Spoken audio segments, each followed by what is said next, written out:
So it can be very funny because it's like you had this like scrappy startup that's like making all these kind of small changes, but like built to scale. Whereas you have these like big company shows where like, I mean, I have a good friend that works at a pretty huge pharma company in Boston, and their managers are now onboarding all of their new hires to their HRS. The managers are doing that because they don't want to have as big of an HR team. And I was like, trusting a manager to put in payroll information, their start date, like verifying their identification, like what the are you doing wrong, right? Sorry. So you're going to have to edit any of those out. No.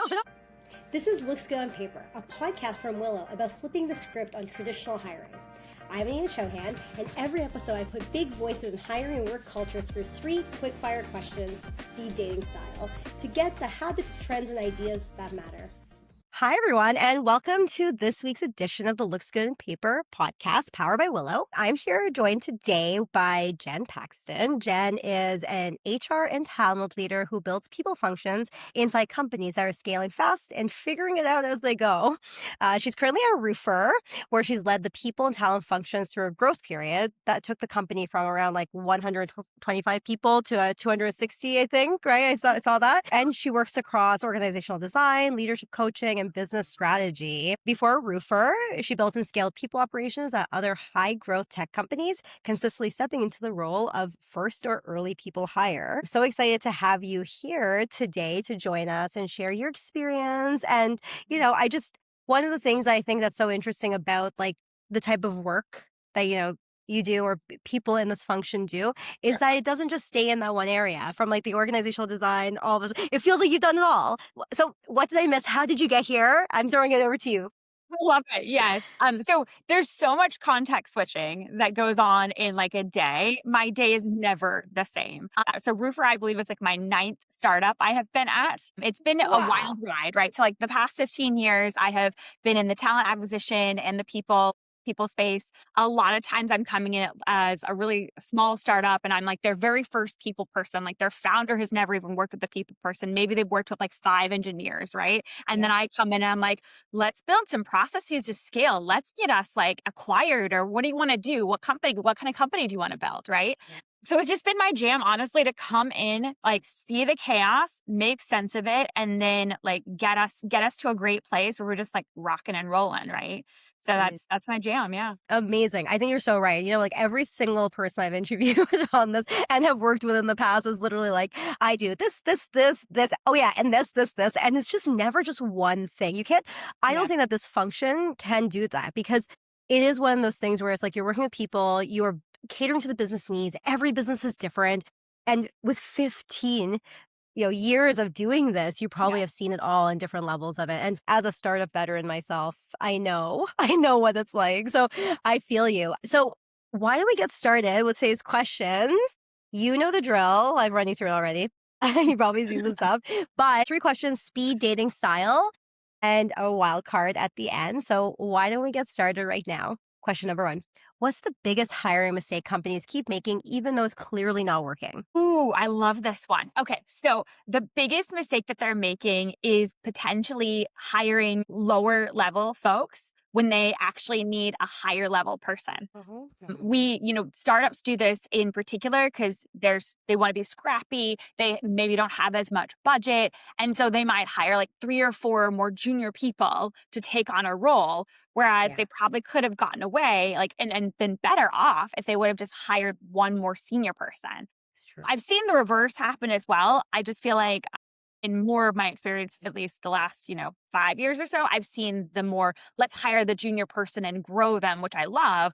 But also I think too many junior people at the company and you're like, well, what do you do next? Right. Absolutely. Yeah. And, in my work, I've done a lot of fractional too. And I've seen that where it's like, we don't even they won't hire someone at my level, even though they need a strategy. And that's the kind of way I'm seeing like a shift also with like fractional workers or like non-full-time employees and just doing contract with some companies because they've hired someone that's too junior and they need someone to come in to help with that strategy. And I think that actually creates, I've seen it firsthand when I've stepped into those roles where it actually kind of creates some lack of trust or feeling within the company as well for that person that's been hired.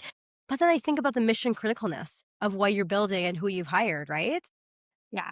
And honestly, it kind of goes back to the context switching as well. Like, this is a muscle that I have built over many, many years of time. And so to throw that at someone who's never experienced it before, it can be really overwhelming as well. And a lot of times you're having to balance the execution side and the strategy side. And again, like, if you haven't done it before, you haven't like started to build up the reps, you can definitely sink on that too. Absolutely. Yeah. And I think like a lot of things, like it's like not just the hiring, it's like how they actually succeed. And are you actually going to be able to retain them if you're Yeah. putting them in a position where they potentially could fail without having those reps built up, right?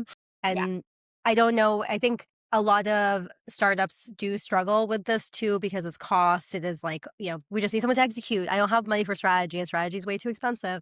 But I think more and more, I don't know, I'm noticing now in the age of AI, we knew we were going to get there. In the age of AI, that we do need that expertise and somebody who is able to really be thoughtful, critical thinking, and bring that experience to the function in a different way. Not to discredit any junior level employees and their ability to do that, but it comes with a different territory. Yeah. Agreed. Absolutely.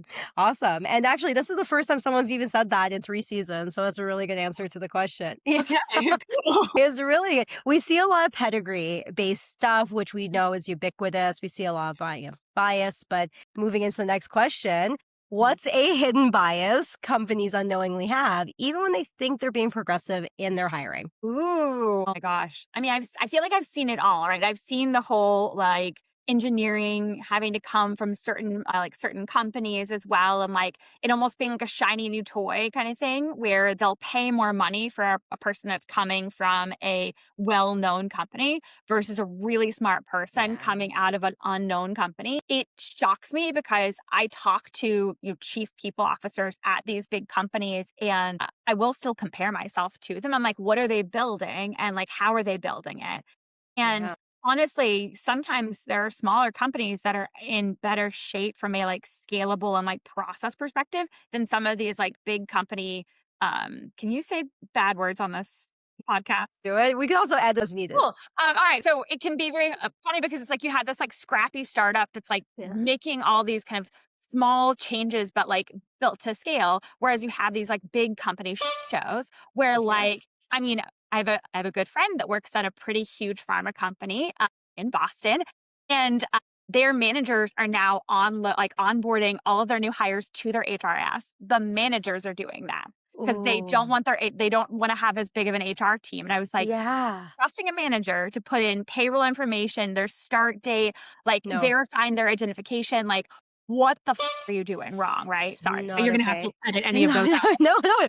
These are appropriate responses to this Well, specific thing. it was boggling my mind because there's been a lot of headlines lately about like teams like scrapping their HR groups or like doing crazy things and like getting kind of the bad rap on the HR side. But this one I actually heard from a very good friend of mine. Yeah. And they were mentioning like, yeah, I actually have to like put in their information. I have to get like all their stuff now.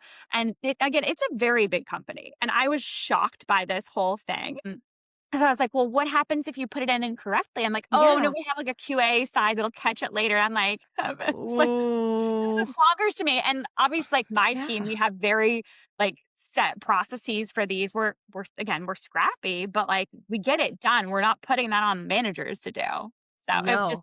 boggled my mind. Yeah. It's so interesting, right? You think that a bigger company would have the wherewithal to think about that because there are some like compliance things, security. Like I'm immediate red flag. And as a hiring manager, like I would never take that on. Like if in the past when I've had to hire for my line of business, I would just never think that that would be safe for me to even do to have that information about that employee too. I think we're pretty good about being very transparent. Like all our managers actually do see, what their reports make and everything. I think that's really important, especially when they're having compensation conversations. But the fact that like this would go on them. And also, if you go back to like our hiring manager behavior, there are no hiring managers that are created equal, right? And so like some are really good about getting you feedback in advance, and others are like crickets and snail's pace. So can you imagine like Mm, not getting a person's paperwork in on time and then like their start date's supposed to happen? Like it just I started asking my friend all of these questions. They couldn't tell me everything, but it was wow. fascinating stuff. Right. I feel like, I hear things every single day that blow my mind when it comes to big companies and cost cutting measures. Things like this, though, like I'm shocked. I'm not shocked. Like I'm not surprised by it. The narrative has always been that like HR is that cost center, right? That is like taking, but it's like this is the most important function in the company. Like everything hinges on this one. So not shocked, but wow. There's a there's a little part of me that kind of wishes that like more companies would try this so that managers would actually maybe change their behavior knowing the something Yeah. that we go through, but I also don't want to risk it, right? So there's like a double-edged sword there. Absolutely. I mean, I like that other side of it a lot, right? Like now you know what we go through when it comes to all of this. All right. Now moving on to the third question. If you were to suddenly remove CVs from your current hiring process, what would that look like? We were kind of talking about this before we went online, but I think it'd be really challenging for us just because we'd need some kind of, piece of paper to say like, what have you done? Right. Like what are the skills that you have? And so we'd either need something to test those skills or give us some kind of information on that end as well. I don't think our applicant tracking system is set up really well to actually make that work. And also we've been getting flooded with resumes as well. So I think that would be really challenging for us to even shift what we're doing now.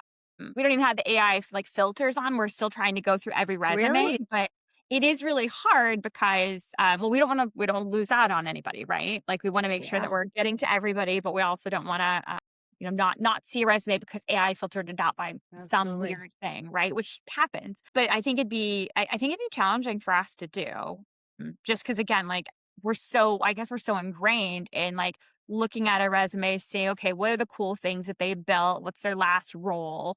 And then 100%. going from there. So I Yeah. think brains put lots of things into boxes and it'd be hard to reshape a brain. Absolutely. Definitely the way that we actually perceive it on the individual level. And then also to your point about the ATSs and stuff like that, I think everything has been built around these systems and then all these additions for like AI additions for filtering added to the existing structure. So how do we even like decouple the two from Yeah. each other, right? So it's almost to your point, like that ticket to ride, like you have to be able to like show something. And as like you mentioned that we were talking a little about this before we jumped on, but like this was something that we were seeing across the board when Willow created the CV free campaign and companies had the intent. There's such a desire because there's an understanding of, we know it's not serving us in the best way it could, right? So what could a future look like without it? And I think, one thing we do definitely hear a lot of the time, obviously, is skills-based hiring, showing things like, show work you've done. Some past guests have talked about like blind hiring opportunities where they scrub certain things from the resume or certain things from the application that would help reduce bias, let's say, right? And to your point earlier about like hiring from certain names at certain Yeah. companies and stuff like that, like reducing the bias that comes through that, because we know that also on top of everything else with the resume that it does actually create a situation where there's a lot of bias built Yep. into it, right? And this leads me to the wild card question for you. Yep. The So, you know, you said that you get flooded with resumes, and this is something we're hearing across the board, right? Like I'm seeing articles about it. I'm seeing it from the, candidate side is struggling, employer side struggling. How have you seen companies help increase like, verified applicants or find ways to make sure that they're not maybe missing good talent or making sure the talent that they do tap into is actually who they say they are? Yeah. I'll tackle the first one, the talent saying who they are first, because I think that one's potentially a little easier. I have a lot of talent acquisition friends in the Boston area, and we talk about this on a lot of occasions, honestly, because it's, again, still top of mind. One of the most creative things that I've heard recently, especially if you're interviewing somebody, where they're based, is like, how's the weather where you're at? Oh, And if they can't tell you pretty quickly, then that's a tough one, right? Because you're like, because who knows what like they might have to go Google it really quickly, right? At that point, so it can be really smart. challenging. Yeah. It is kind of a softball question as well because then it opens the door. So it's as an interviewer, it can be helpful to like ease a person's nerves if possible, but also, see if they know what location they're in. Absolutely. Right, yeah, because it is so easy. Like, if you were to ask me right now, "Well, it's sunny," like, it's really gorgeous, I'll know immediately. So and Yeah. I do appreciate that, right? They put them at ease, makes them chatty. We actually had somebody from Xero, the accounting software, a couple weeks ago, Mhm. the podcast, and he said that there was somebody that he like they wouldn't turn their camera on. He could hear like for another one he could see one person and then hear clicking from a keyboard but could see the other person's hands, so someone was off screen. So like little things like this, right? I Mhm. love the creativity with that question though, because it is dual purpose to your point. It's Yeah. crazy though. Yeah. And it's, I think it also helps, like, yeah, putting the person at ease, but also like, yeah, you can kind of suss out the vibe that's happening as well. I will also say, like, if you're getting kind of a weird, like, this doesn't sit right, it probably Yeah. isn't. Like you're Yeah. like, I Yeah. I feel bad because there's like, again, like we talk about the bias side of this, but then there's like you have to kind of use your gut sometimes on that. And especially if there's like not a camera on. We always send out like a prep as well of like, we would encourage you to have your camera on. We want this to be a real conversation.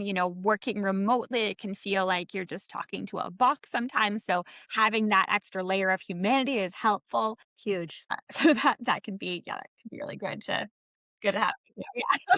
It is though, like it is almost like an art and science too, right? Like, so more now, I think that talent leaders are going to have to tap into that. They have to Yeah. figure out, especially with so many of these things we're hearing about, like people with multiple jobs and like ghost candidates and stuff like that. So it's needed now. Yeah, it is definitely needed. And then on the flip side of it, how do we think about and kind of like get over that hurdle of getting so many applicants as well? Yeah, Because it's happening to everyone, definitely. even like, lesser known companies like Roofr. But we try and get to every applicant, which can be very challenging sometimes, and it can mean that the recruiter is looking at like, okay, what are the last 2 jobs that they did? And if it doesn't make sense, like, don't reject them right off the bat, but, like, go to the next, right? If Yeah, it doesn't yeah. if it's not aligning, they're moving a lot quicker on the resume to see what Mm, makes sense. I will also say we're kinda leaning more on referrals too. I mean, So yeah, that's been really helpful. I always tell anyone who reaches out to me on LinkedIn, I was like, hey, like I'm happy to like potentially take a call with you, or like, if it's a different, if it's a different kind of role, like that's not on like the people space, like, do you want to reach out to somebody else at the company and just like get like the day in the life as well? Because the networking side's been really helpful. Um, mm, that doesn't get us over looking at all the resumes. We do get through all the resumes as well, but it does kind of get you a little bit closer, I think, to the front of the line versus maybe the back of the line when we've gotten through our hiring process. Our absolutely. TA team has been crushing it, by the way. It's been like Yeah. our time to hire has been like 30 days, which is Oh, insane. But it also does give me heart palpitations because there's always a balance, right? Of like, did we miss anybody? Did we not miss anybody?